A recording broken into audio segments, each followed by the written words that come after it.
Maria Cortez and Inés Delgado weren't born to be criminals. They were born to be invisible, raised on opposite ends of Barcelona's old city. Their childhoods played out in narrow streets filled with sunlight and shadows, where ambition was often a luxury and talent too often wasted. Welcome to Untold Crime Vaults, where we uncover the stories they don't want you to remember. If you love real-life heists, mysterious disappearances, and untold criminal brilliance, you're in the right place. Make sure to like this video, subscribe, and tap the bell so you never miss the next shocking story you always wanted to hear. Maria was quiet, calculated, and obsessed with systems. Even as a girl, she dismantled anything with wires, radios, remote controls, even a family blender. By the age of 12, she had learned how to rewire the security alarm in her mother's apartment to keep her little brother out of her room. At 14, she was writing code in an internet cafe under a fake username, La Tecla. Inés, on the other hand, was chaos in motion. Her hair was always wild, her hands stained with paint or charcoal, and her notebooks filled with doodles of masked faces and surreal shapes. She fell in love with illusion early, after watching a street magician pull a coin from behind her ear. From that moment on, she wasn't interested in reality, only the ways she could bend it. They met at 13 in a school art lab after Inés spilled ink all over Maria's circuit board project. Maria was furious. Inés laughed. A fight almost broke out. Then a teacher broke it up, and oddly enough, by the end of the week, they were inseparable. They balanced each other. Order and chaos, logic and imagination. By the time they turned 18, their paths had begun to diverge. Maria earned a scholarship and studied computer systems engineering. Inés tried art school but dropped out after a year, disillusioned by the elitism of the gallery world. They lost touch for almost a decade. Then, years later, they crossed paths again, accidentally or maybe not, in a rundown cafe in the Gothic Quarter. Maria was working as a cybersecurity analyst for a private firm that had just taken over the contract for Museu de l'Homme, Barcelona's historic art museum. Inés was scraping by performing card tricks and illusions for tourists, while living in a tiny flat above an abandoned bookstore. They picked up where they left off. But this time, something was different. They were older, tired, frustrated. Maria confessed she hated her job. "All I do is build digital locks for people who don't even know how to use the keys," she said bitterly one night. Inés raised an eyebrow. "What if we stopped locking things up? What if we took something?" It started as a joke, but jokes have a way of growing teeth. The plan didn't take shape overnight.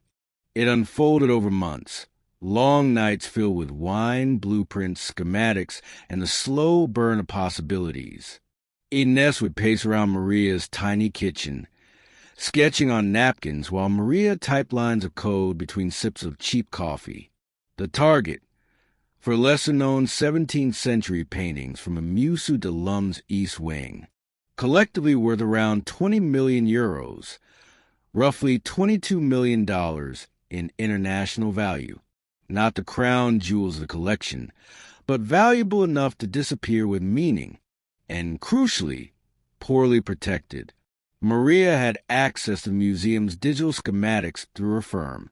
She knew about the aging motion detectors in the East Wing, the outdated camera firmware, and the 12-minute nightly system reboot at exactly 3:08 a.m., a security blind spot so predictable it may as well have been an invitation. Inés studied every inch of the wing's layout. She practiced navigating it in darkness, blindfolded, timing her steps. She recorded herself walking past infrared sensors, adjusting her gait until she barely registered as movement. Her magician's instincts, honed on crowded streets, gave her an edge that no standard thief could match. But the genius of the plan wasn't the theft. It was the illusion. They weren't going to just steal the paintings. They were going to replace them with replicas so convincing they could buy time. Time to disappear. Time to confuse. Time to escape before anyone realized anything had happened at all. To do that, they needed perfect forgeries. Ines reached out to a contact in Milan, a reclusive painter known for museum-quality reproductions. Under a fake name and with a cryptocurrency payment, she arranged for 4 master-level replicas to be created and shipped under the cover of theatrical set props. Meanwhile, Maria began manipulating the museum's internal software logs, building fake maintenance entries to mask future activity.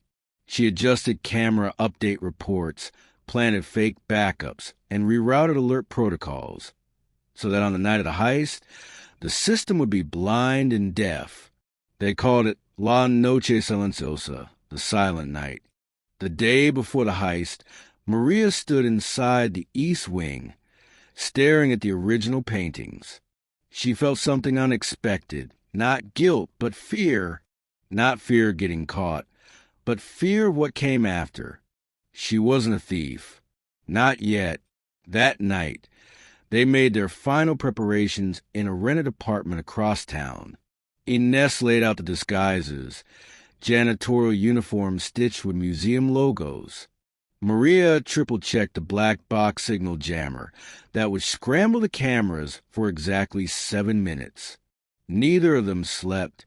At exactly 2:45 a.m., Maria entered the museum using her temporary ID badge, issued weeks earlier for a software update task she had scheduled herself. She wheeled in a technician's case containing the replicas, screwdrivers, suction tools, and 2 sealed transport tubes. She moved through the hall like a ghost. At 3:08 a.m., as predicted, the security system entered its nightly reboot. Maria triggered a false environmental alert, simulating heat and smoke signatures in the West Mechanical Room. This redirected internal camera feeds and summoned 2 guards to a hallway 3 floors away.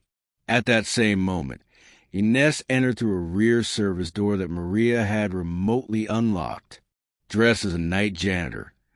Pushing a mop cart filled with false waste bags and 1 hidden vacuum seal crate, she moved quickly but calmly. She had exactly 11 minutes. Inside the East Wing, they worked like clockwork. Maria deactivated the sensor pads. Ines removed the paintings, carefully, silently, and replaced each one with its forgery. The frames never left the wall. Only the canvases were swapped. Vacuum-sealed originals were loaded into the crate and hidden beneath layers of industrial rags. At 3:19 a.m., they left the building by separate exits. By 3:25, both were gone. No alarms, no broken glass, no triggered motion sensors. Just silence. For 24 days, nothing happened. The museum ran normally. Tourists walked past the forgeries, none the wiser. The guard saw nothing unusual in the logs. Maria submitted her resignation from the security firm 3 days after the heist, citing burnout and personal relocation. Ines moved out her flat and boarded a ferry south. The illusion held until it didn't. It unraveled by accident. A visiting art expert from Rome, familiar with one of the original paintings, noticed an inconsistency in the brushwork. He asked to examine the piece under better light. A private inspection was arranged. The forgery was revealed. Panic followed. The Spanish Civil Guard launched an internal investigation. Interpol was notified. Museum officials attempted to downplay the incident, but the truth leaked. Headlines splashed across Europe. Barcelona heist baffles authorities. $22 million gone without a trace. The perfect crime? No alarms, no footage, no leads. For months, investigators found nothing. No fingerprints, no tampered locks, no digital anomalies, thanks to Maria's planted data logs. The staff was interrogated, but neither Maria nor Ines was ever officially linked. Their names never even came up. They didn't flee the continent. That was the brilliance of it. Maria went to Lisbon using forged documents. She took a job as a consultant under a new identity, living quietly in a small neighborhood apartment. She paid rent in cash. She avoided surveillance-heavy areas. She never contacted her family. Ines moved through southern Europe using multiple identities, finally settling in Essaouira, Morocco, under the name Nadia Vega. There, she opened a small seaside cafe. The Quiet Mirror, decorated with framed reproductions of European art. Locals loved it. For almost 5 years, they lived untouched. Then came the slip. A travel magazine featured the Quiet Mirror in a spread about hidden gems along the Moroccan coast. In the background of one photo, barely visible behind the customer, was a sliver of one of the stolen paintings. Just a corner, but enough. An Italian art historian saw the article and recognized the frame. Interpol traced the cafe. Spanish officials coordinated a quiet raid. Ines was arrested without resistance. She smiled as they handcuffed her. "Took you long enough," she said in Spanish. Maria, ever cautious, vanished the same day. She had built a fail-safe into their plan. A one-time use alert system triggered if either of them was compromised. When Ines was taken, Maria received a signal and burned every trace of her new life. She hasn't been seen since. 2 of the paintings were recovered in the cafe's back room. The other 2 remain missing. Some believe Maria sold them to private collectors. Others believe she still has them, hidden in a storage unit somewhere, waiting for the world to forget. Ines was sentenced to 14 years in a Spanish prison. During her trial, she refused to name Maria. When asked why, she smiled and said, "Because it was never just about the art." To this day, La Noche Silenciosa is considered one of the most flawless heists in modern European history, not because of brute force, not because of hacking, but because of planning, precision, and the simple genius of making everyone believe that nothing had happened at all. 2 women, one wired for logic, the other for illusion, rewrote the rules of theft without violence, chaos, or guns. Just silence, smoke, and a good enough copy to fool the world.